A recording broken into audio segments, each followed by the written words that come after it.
And we are live with episode 1 of our Business Leadership Podcast. I'm your host, Chris Boltman, along with this guy, Josh Downing, my co-host. Definitely. Excited for you guys to check out what we've got going on in these next probably 12 sessions. We really want to kind of enter the market specifically and be precise with what we're doing. And I think kind of just give you a little intro and background about ourselves. Some of the stuff that we've got coming up is, 5 topics, 5 minutes or less. We feel like, being precise with everybody's time is really important for both of us. We know that, when we're doing anything in work or business, we want to make sure we're not wasting any time because time is money. So five topics, 5 minutes or less is really going to be the key for us and key for you guys. I mean, when you're listening to these things, if you only got 5 or 10 minutes, you heard somebody talking about a topic that was like, oh man, you got to go catch that second point. It was really, really impactful. You don't have to listen to the whole thing. Come in, grab that real quick. We're going to make it easy. A very subtle transition in between those. So we're excited to. And you'll see it pop up on the screen down at the bottom. So you'll see the topic we're talking about. Exactly. It's going to shift over to the next topic. We're going to make it happen. Right. All right. So today for our podcast, it's going to be really simple. We're going to introduce Josh. Josh is going to introduce me. We're going to talk about some key things that make us and us as business owners. Mm-hmm. To start out with, let me give you a little background on this man right here. Josh started a company called DMG, Direct Movement Group. It is a company that focuses on high-end construction work for residential and businesses. And what they do, they go into these houses with budgets large, small, and everything else in between, and they make homes amazing. But that's not what's impressive. What's impressive is this man started his business with $20 in his pocket. He was laying at home one day, had $20, and he had an idea. And he didn't let that idea stop him because he had $20. He took $20 and he turned it into a multi-million-dollar company within 2 years. But what's cool is not only did he turn into a multi-million-dollar company, he has been featured in Forbes magazine, Entrepreneur magazine, CNBC, and he's been interviewed by a multitude of different outlets. So when this man speaks on his industry, you guys will want to listen. I can tell you right now, I'm motivated, and he talked about me. So, Chris, thank you very much. Obviously, that is one heck of an introduction.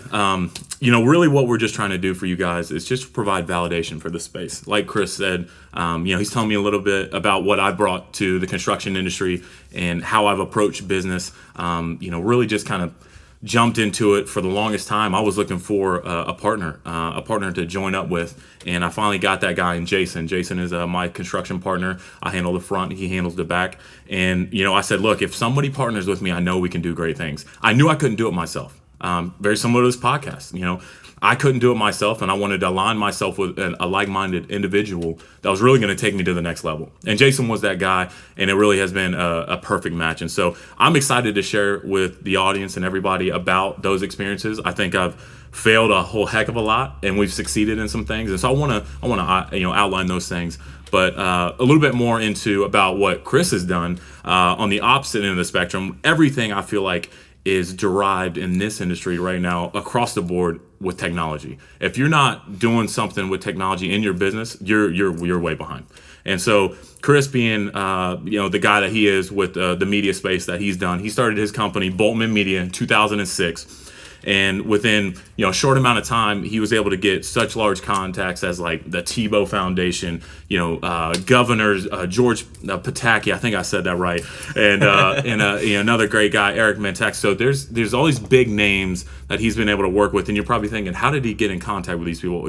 What are the steps that he took to get exposure to that? Because normally names like that, they can have anybody they want. So that's going to be something you're going to want to listen to from this guy. He's also an author. I mean, the guy's wrote his own book, The Dad Life. Definitely a cool read if you guys haven't checked it out. If you're a dad, you definitely probably could reference that and ask this guy plenty of dad questions. I know I'm always constantly looking to be a better father myself, so that's a really cool thing. Chris has been a longtime friend of mine, so I'm excited to really get this podcast going with him. So again, enough about us. It is obviously a weird subject to talk about yourself, but again, yes, we just want to provide validation into who you guys are listening to when you are listening to us. All right, topic number 2 today is going to be what drives you. The way that we can help find out what drives you is by quizzing each other on what drives each other. when you start asking people what drives them, you get motivation by the things that they have driven them in their lives, stories of their background, what works for them, what doesn't. So Josh, I'm going to start out with you. What is something that drives you in business, or maybe personally that spills over into business?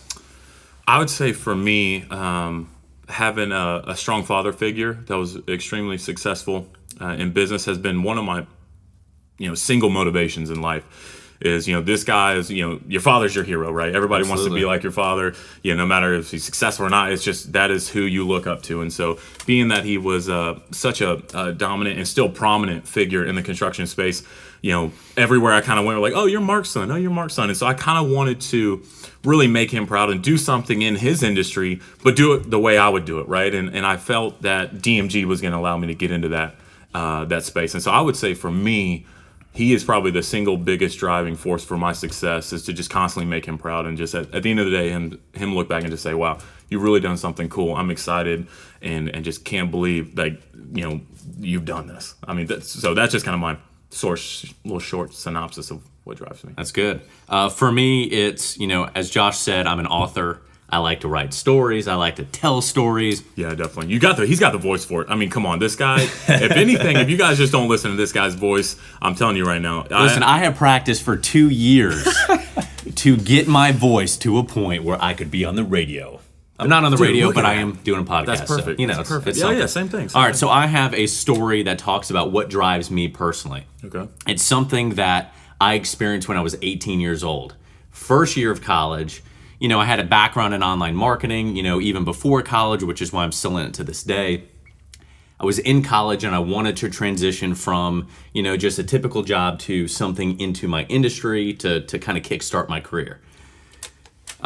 Went to an interview to a very large, I won't name names, a very large company for an online marketing position. Like Fortune 500 company, let's just say like they're multi-million, multi-billion. Let's just say this. Paint me the picture. This company is major in the media space. They dominate with different companies, different pro sports teams. They're on a major, I'm following now. Okay, major gotcha. league. So I go to this company. I get an interview.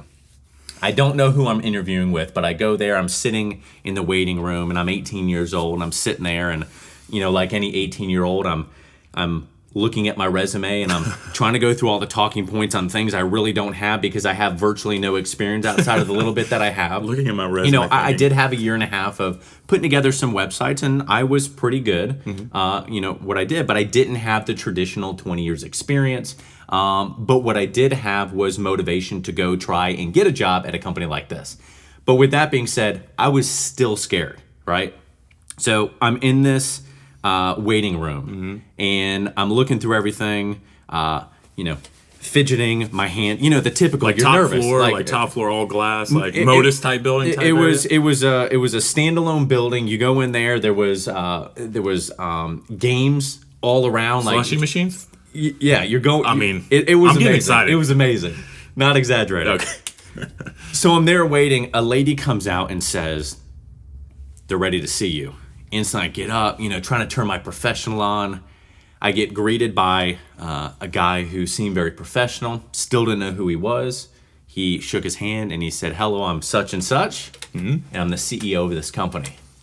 Oh, instantly I was ready. I was in with the man, and I knew that this was my time to get in, right?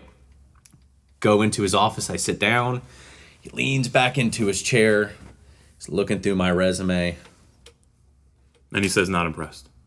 No, he actually pauses for a bit. And very awkward, long, awkward pause. I've been in those. I'm almost making jokes, trying to crack something going. An awkward pause is bad enough, but tie that in. You're 18, you're freaked out as it is, and you try to take the little experience that you have, even though you feel like you're really good, and you're trying to cool your nerves. So I'm sitting there. Then he swivels his chair around where I cannot see him. I'm looking at his back. Okay. So I'm now looking at his back. A moment later, he swivels back around and he sets the paper down on his desk, and he goes, "Listen, you're young. I can see that you've done work here. But somebody your age needs to be flipping burgers at Burger King. You need to do that for a few years. What? And maybe in a couple years, come back and maybe we can talk. Me being the 18-year-old that I was, freaked out as it was, I took that. I didn't process it very much at the time. And I said, thank you for your time, sir. I got up, I shook his hand, and before you knew it, I was out the door. What? So that story has stuck with me ever since I was 18 years old. And how that translates into what drives me is I have been driven to go against people who don't speak positive into your life. Amen. And don't motivate you. Amen. And don't say things that can help you, even if you don't have the experience. We are here to learn from people greater than us and to pour into people who don't know as much as us. Correct. And at that moment, he had an opportunity to teach me something, and he did. He taught me that no matter what somebody says to you, don't let it stop your dreams. Right. Don't let it stop you from getting what you need to do. Motivation. Within 3 months, I was working at another marketing firm, and that's what kickstarted at 18 years old my career in the online marketing industry. So that is by far the greatest driver from a business sense into what I do. Dude, that's awesome. I can tell you right now, I didn't expect that type of response. I was thinking a little bit more, hey, your resume's not impressive, this and that. But to immediately just assume somebody needs to be doing something completely unrelated to what you're trying to do. Gosh, I would have challenged him. Yeah. I would immediately said, please enlighten me with more information of why you believe I should be doing that. Well, and I'll be honest, it's easy as, professionals that are a little bit further down our career, right. It's easier to understand that. And that's why, part of this podcast is, we want to share these experiences with you. So if you guys are ever, if you're just starting out, or heck, you can even be later on in your career than we are. But if you guys are faced with a scenario where you're not getting the response that you get for the experience that you have, or maybe they're just not explaining it to you, there's nothing wrong in business on receiving negative feedback and challenging it. You can be respectful. Right. You can ask questions, and you can do it in a way that still positions you as somebody who's just trying to learn. Yeah. And so, without a doubt. So for those of you just starting, don't give up. Don't wait for anybody to tell you what you need to hear in order to make it happen. Learn from those experiences and take charge yourself and go after it. Because if I didn't, then I probably wouldn't be where I am today. Yeah, and I would say, just on a side note, this slight diversion is just because I'm very passionate about what you just said. In my company, I don't even look at resumes. I do not look at them. A resume is a collection of work that can be taught or learned. Am I wrong? And Absolutely. So I'm going into, when a guy sets a resume on my desk, that's great. I'll put it to the side, and I'll immediately start to challenge the man inside or the woman inside to be like, okay, talk to me about some of your what are some of your hobbies? What are some of the things that get you excited? What's your drive? What's your motivation? Yes. I want to make a lot of money. Yes. Now, so you're not my guy. Yes. Anybody that says I want to make a lot of money is not the guy. Success. I have a yearning for success, right? I want to be successful. I want to do something great. What comes along with success? Usually financials, money, all that stuff. Money is a byproduct. Don't ever make that the ultimate goal of what you're going for. Absolutely. And so for someone to like you said, just to address that whole story, man, do not get, disencouraged. That's not even a word. Discouraged. Do not get discouraged. Well, don't get disencouraged either. Yeah, you don't want to be that, because that's a whole nother topic. But you're discouraged because if your resume is not something strong. The last guy I just hired was a copier salesman at a large firm and didn't know anything about construction. And he has, in the last month, has almost sold $1 million of construction work for us at DMG.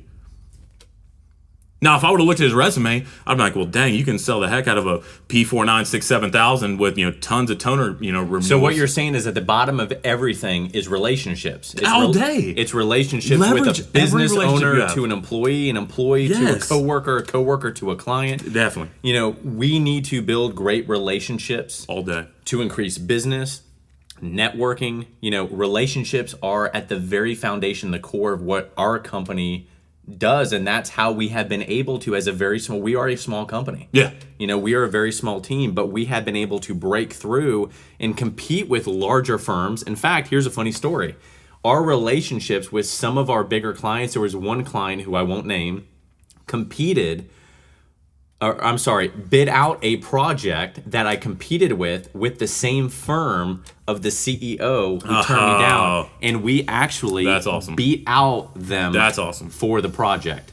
And so my point is not to point out that there's a flaw in that guy, or to point out that company's not good. That's not what we're about. That's not gonna put you anywhere, but yes, but that situation was not a great situation, and it's something that has driven me for a long period of time. Oh, definitely. But let's transition, Josh. Let's do it.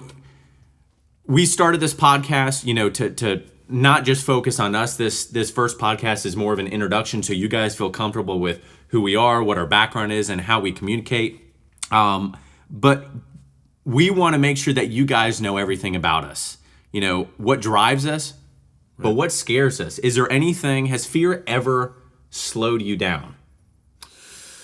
Gosh, man, no. I wish it had. I've been known to be somewhat of a gambler. Heavier, more so in my early years. More so, my mom and dad, that probably drove them crazy. But even so, now I catch myself wanting to push all types of risk.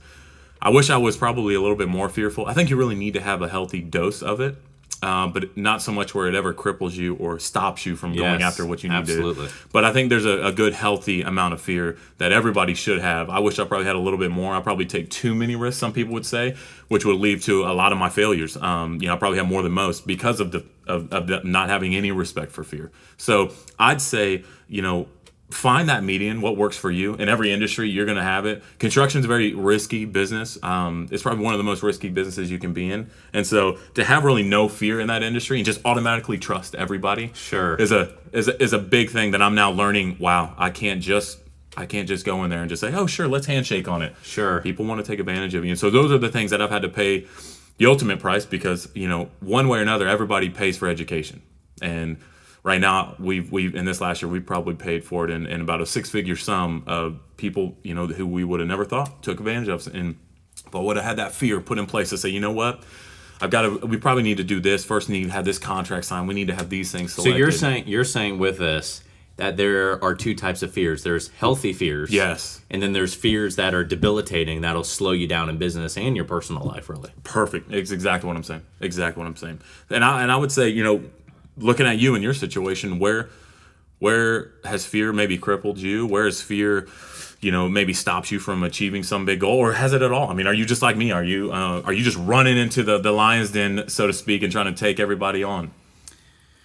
Well, I think every business owner that is in business pretty much has to do that to a point. Yeah. But going back to my roots of storytelling, I got another story for you. So it was actually this week. So this is not a planned thing. This happened, probably 4 days ago. I woke up. Pastimes with Chris Boltman, 4 days ago. All right. 4 days ago, I wake up in the middle of the night. No joke. I wake up in the middle of the night, and I literally did one of those, like, imagine yourself in a movie, and you sit up. Like, kind of falling? You sit up, and you're like, what just happened? Well, what happened in my dream is I received an email from our largest client. And the title of the email says, "We're going with somebody else. You had 41 heirs." I didn't know what that was. So I opened up the email, and the email basically, I didn't know all the contents in the dream of the email, but I had the understanding that I don't even know what that means. That we weren't achieving what they expected from us on what we set in stone that we were going to do for them. Right. And so, no, I don't have fear, but I have the healthy fear of understanding that we can't sit idle in business. We can't expect that we have a client, we're doing the services, and that's good enough. We have to say, how can we be better today than we were yesterday? How can we be better yesterday than last month? And then compare year over year. That comes with, proper planning. It comes with proper execution, proper communications. And again, the relationships. Our company, I'd say it all the time, we're about relationships. And we're about communicating with our clients to make sure that, they understand not only the services that we're doing, but they understand the motive behind the services that we're doing, because everything that we do is a partnership with our clients. We don't like to really even use the word clients. We like to use the word partners. Everybody who comes with us, we're like a small little family. In fact, we have clients that they'll send me a text message, on my phone. Like, we have that personal very similar, relationship. very similar. And so because of all of that, we want to make sure that we are always doing what we do so we don't ever lose our big client. We want our clients to be with us forever. So you're saying your fear is pretty much the fear of losing out. I mean, you don't want to lose that big client, or you don't want to lose the next client, or Well, the yeah, current I mean, clients, well, think because about that's this. revenue, right? So that's financial. That's going to take a hit. So if you look at it from the standpoint of, okay, so how do I eliminate that? How do I eliminate that fear in my mind by saying, okay, I don't know when the next client's going to come. We just lost our biggest client to date. What are we going to do? So how do you look at that and say, Chris, I've got to eliminate this by what? Putting more on the line. I've got to secure more clients, or line That's a of good passivity. question. Every company, and I think all you business owners out there that are listening can attest to this. Every company is going to have a little bit different mold and how they go about that. For us, it's really honing in on our current clients. So if we ever lost a client, or if we didn't lose a client, we want to make sure that the clients that we have are rock solid. Before we ever bring on a new client and focus on new business, we want to make sure these people are good, because they've already signed on to us. Right. They already believe in us. They already know that we do good work, and they're already paying us. And at the end of the day, people paying, we want to make sure that they feel love that's, like a father to his son. Yeah. Always want to take care of the I'm an paying author of clients the first. Dad Life book, so just Slight plug.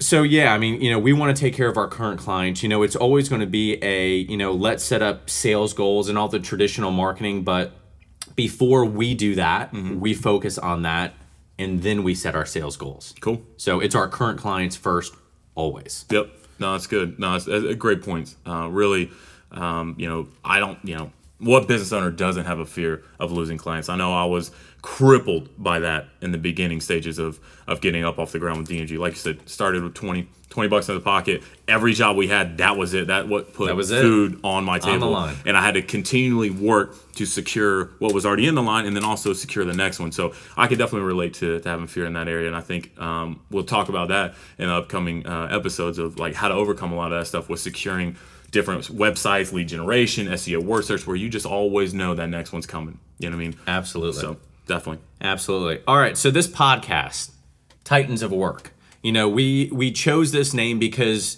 the word Titan is somebody who is dominant in a particular area. Dominant trait. I mean, I immediately associate with power. Dominant, power. Think of Albert Einstein and what he did in his field. Think of Michael Jordan, what he did for the game of basketball. I wasn't a Bulls fan, so that reference, I had to do it for the crowd, but MJ, all you he's the Bulls greatest. fans out there, just He's the GOAT. stick with me. All these people, they were titans in their industry, and so the whole purpose of Titans of Work is, as we go through these podcasts, and Josh and I will talk to you guys about different forms of leadership, how to grow your business. We'll be bringing on a lot of guests, different very leaders strong in the in different industries. We want to focus on Titans and what brings the success for them. And let's talk about the failures and the downfalls that they've experienced, so you guys won't experience that either. We have some goals that we want to achieve with these podcasts.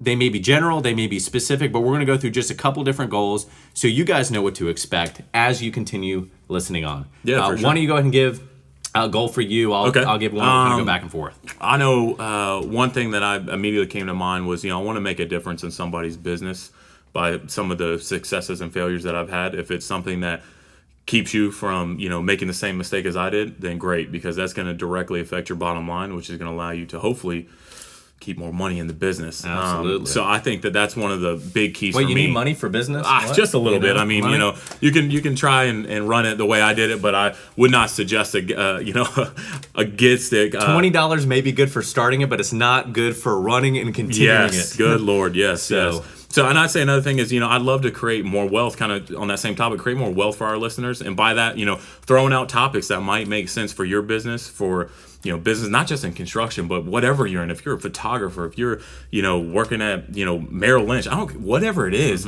these things are business principles across the board that can help you move up the ladder, run your business better, save you more money. So I think that, hopefully we can be able to give you these tips that allow you to create more wealth. And I think the third and kind of the most important thing for me, and this has been a huge key for what we do, is, I want to establish a network of like-minded people that are in this community that, hey, have you heard of this Titans of Work thing? Like Chris and Josh started up. Man, they're exactly what, I wanted to hear. These are guys that are down to earth, that are in the trenches every day, dealing with phone calls, trying to figure out how to make their business better, more profitable. Unscripted, raw, just going after it. And I think that's for me is what I'm really looking forward to is, getting the emails, the phone calls, the text messages. Hey man, great episode this past weekend. Love to see if I could offer you some advice. Oh dude, yes. We're always learning. Always trying to figure out what's the next best thing for us. If you're not learning, you're missing out. We need to be continual. You're going back. Educated in everything that we do. Everything. Always be open and like-minded. So those are some of mine. I'm sure you're probably similar to that because we share a lot of similar things. But what are some of the things? Yeah, and I think when Josh and I talked about the podcast and what we wanted to achieve, all of our goals pretty much align. So I'm going to try to pick apart 3 different ones that are slightly different. They all kind of flow, with the overarching goal. The first one is give back. I started business knowing very little, but I had the drive behind it. But I wouldn't be where I was at today if I didn't have the mentors in my life. And so what I want to do is I want to take the things that my mentors, who were probably my age when I was 18, I want to give back to people who are aspiring to start their own company, to build something greater than what they're doing now. I want to help them with, whatever knowledge that I do have. I want to help them. So give back first and foremost. That's cool. The next one is educate. Educate, I know it's a little similar to the give back, but educate specifically on, I know you're going to educate on some things that, your industry, and I'm going to educate with some things with my industry. My industry specifically is online marketing. In this day and age, everything is the internet. You're watching this video because of the internet. Yeah. You are getting the information from this podcast because of the branding that we did. Everything that I want to share will be related to my experiences and the knowledge we have with my industry. And I know that ties in with Josh. Of course. Too. So definitely educate. The last one is I want to inspire throughout this podcast, whether we do 12 episodes or, kick it up to 24, whether it lasts 6 months or 2 years. I want to inspire one person. And it doesn't have to be a young person. One person, but specifically, I want to inspire that person to quit the job they've been at for 25 years because they know they should not be there. Or for the person who are, 3 years into their career and they realize the company they're with, if they don't do something now, they're going to be stuck there for the next 20 years. Yeah. I want to encourage them to realize what their dreams are, to put together a plan of action, or to seek out somebody who can help them put together a plan of action. Yeah. Set the steps in place and take action to start getting to a point of doing that. Very cool. I worked for a marketing company for 9 years before I started my company. And it took a while for me to transition out of there. It was a great company that I worked for. I admired what they did. And me leaving had nothing to do with the company, but it had everything. Pay. It had everything to do with me aspiring to launch something greater than just the director position that I was in.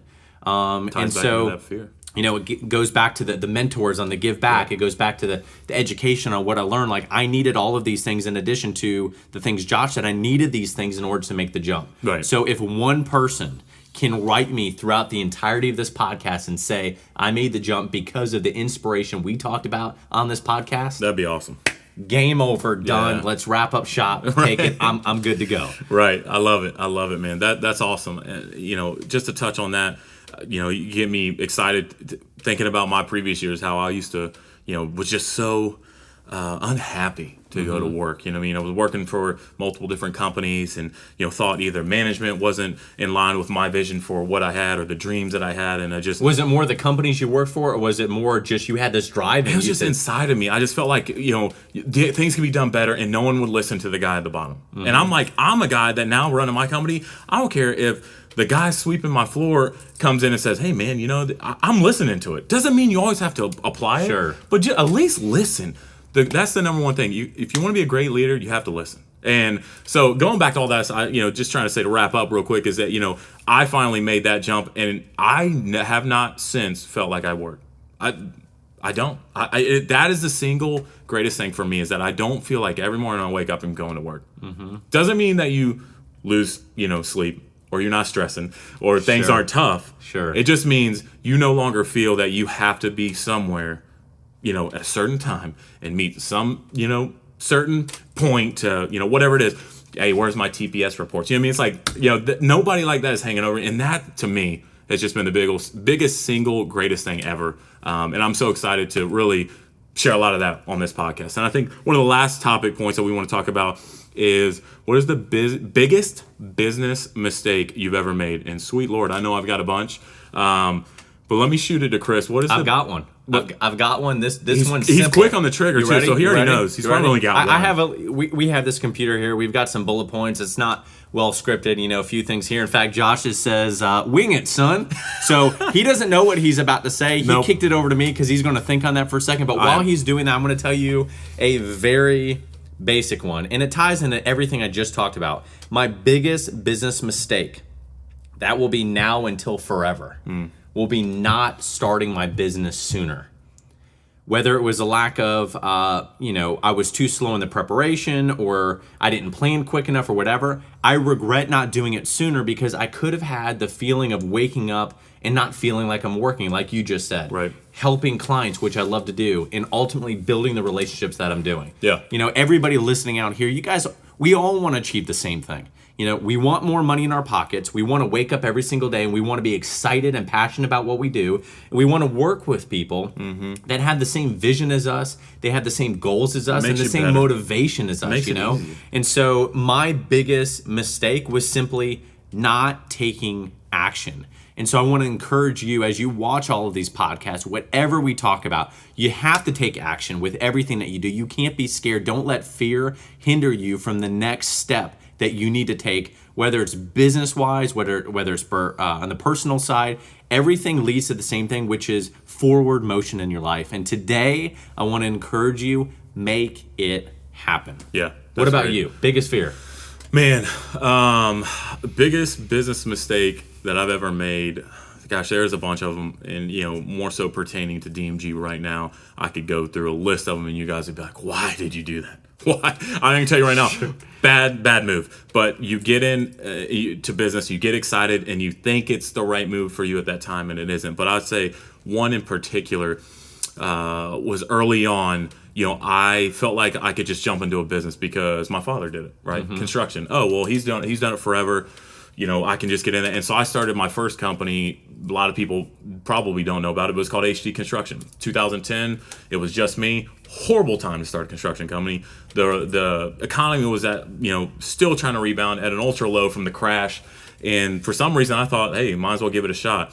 And I think the biggest mistake at that point in time was not educating myself enough and understanding and reading and learning and literally yearning for anything that involved construction at that time, and just keeping an open ear, open mind, whatever it is. That was my biggest mistake, because I felt, I can just go in here and I'll just attack this job, figure out how to get it done, and go to the next one. No, if I would have learned everything that was going on in 2010, I would be so much farther along. And so you feel like your business now, you have done the planning more effectively than you did back then. So way more. The planning and the upfront effort across the board. And everything that I've touched now, it's like an article comes across, a magazine's out, anything related to my industry, I'm reading on it now. I'm trying to grab every piece of it, because it's going to make us better, and it's going to keep us in front of the next guy, and how to integrate this and how to do this and that. So that, to me, is my biggest mistake. I wish I would have really grasped that 6 years ago. I mean, what are we, 16? Yeah, just 2017 now. So full 6 years ago, I think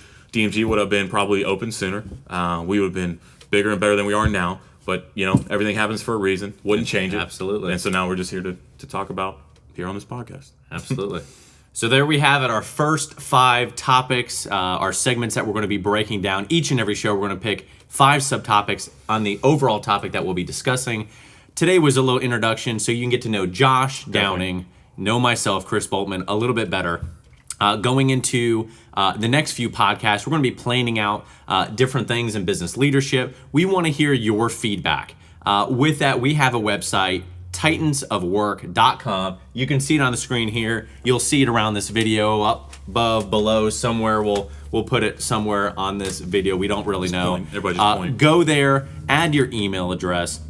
When we launch a new podcast, we're going to send out an email blast to everybody connected with that. We're going to send updates. And as this thing grows, you will be connected. And we want to connect with you. We want to build a relationship. So connect with us. Definitely. Send us an email. Ask us questions. Yep. Josh, you got anything else for us? I don't think so. I mean, website, Facebook, Instagram. This is Mr. Media, as I like to call him. So I'll make sure that he's got that tagged. YouTube, so that's another thing, I don't know if it was discussed is, we're going to be on YouTube so you guys can watch us with our huge heads. These are two huge-headed guys on a singular podcast. There might be some form of Guinness Book of World Records. So you guys might want to tune into that because we might break some kind of big head, big hearts. Come on, head record. So, you can watch it on YouTube, right? So this is going to be a lot. And then you can also just catch it on iTunes as well. Both of those are options. So we're looking forward to sharing those with you guys as well. Other than that, thanks for watching. It's been a good podcast. We hope you enjoyed it. Definitely. Peace out.